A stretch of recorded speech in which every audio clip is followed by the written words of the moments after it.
The Rivalry of Two Farmers. There were two farmers, John and William, who lived on neighboring farms.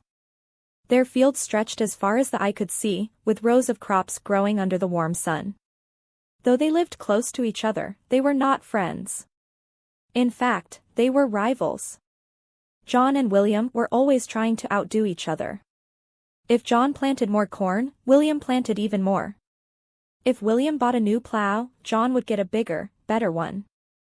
Every year, they tried to grow the most crops, have the healthiest animals, and make their farm the best. The other farmers in the village often wondered why they didn't work together. They could achieve so much more, people would say. But John and William were too proud. They believed that working alone and competing was the only way to prove who was better.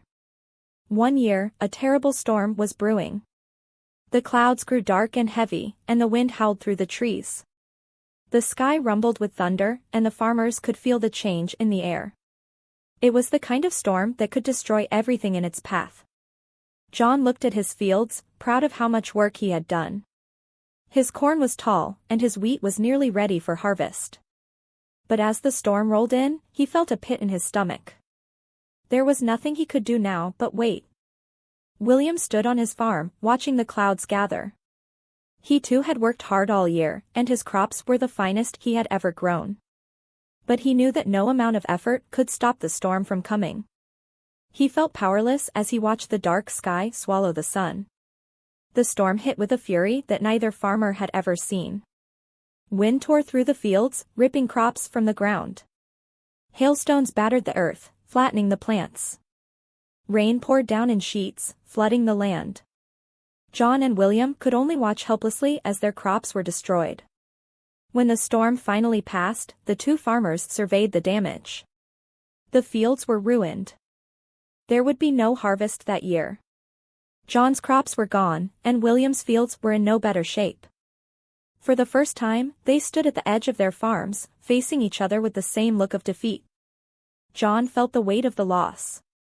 All his hard work, all his plans for the future, were gone in a single night. He knew William must feel the same.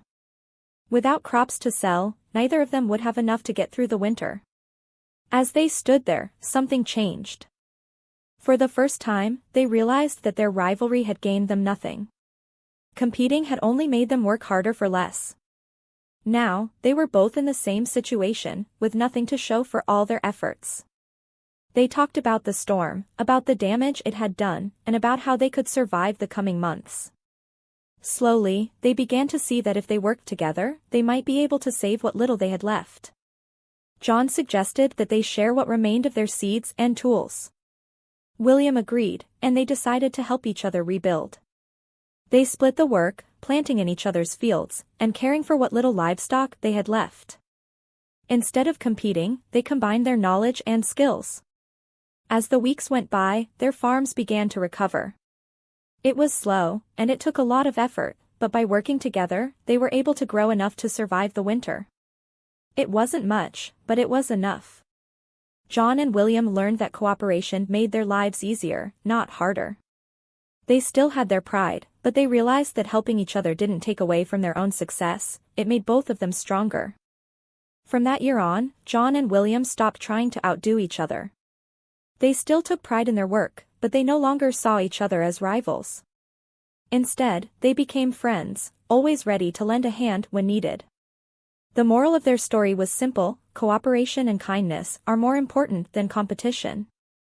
By working together, they achieved more than they ever could alone. And from that day forward, their farms, and their friendship, continued to grow. Thanks for watching Story Kindle. Don't forget to like, share, subscribe, and hit the bell icon for more stories.